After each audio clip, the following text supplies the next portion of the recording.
lately there's been a trend where people just want to do the minimum to get the most growth. I agree somewhat with that. There's a lot of people who have built physiques going more than twice, 3 times a week. And now they're going 2 or 3 times a week just to maintain. Yes, we already build muscle, it takes way less time to maintain. So like if you build a certain amount of muscle, just to maintain it, you don't need to go that hard. I believe if you want to build a lot of muscle, you have to go at least 4 times, I think, 4 times. There's been this thing about overtraining too. It's kind of hard to overtrain sometimes, depending on your lifestyle. You can't overtrain if you don't know what you're doing.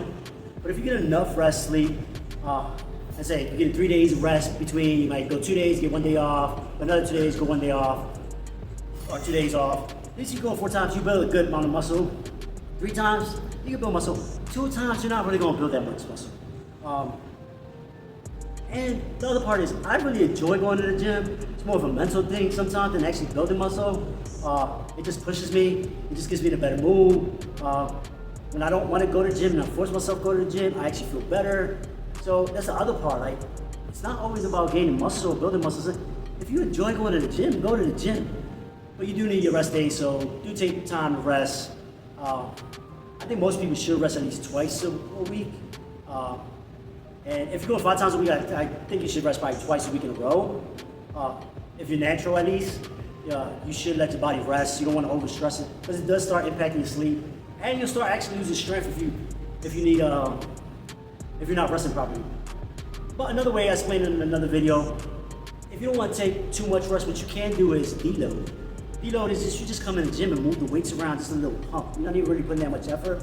You'll still get that little boost and your hormones releasing and the neurotransmitters. You still get that good feeling that you accomplished something, and you'll get some blood pumping into the muscle to help it recover.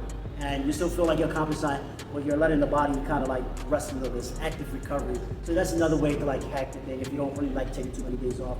But you do need a rest. Just don't be lazy though. Don't be lazy. I feel like a lot of people are being lazy nowadays and just choosing to do 1 or 2. I mean, 1 or 2 days is better than doing nothing. And if that's all you can do, then that's great. But if you have time to go to the gym and you just make an excuse saying that 1 or 2 days is all I need, that's just an excuse. And it depends who goes to. I don't want to say everybody's making excuses. It just depends who goes. But I have noticed that a lot of these people nowadays, they're doing like the Mike Mensa, Dorian Yates. Bro, you're not training like Mike Mensa. You're not training like Dorian Yates. You're not going that hard. So no, you should probably go more than 1 to 2 times.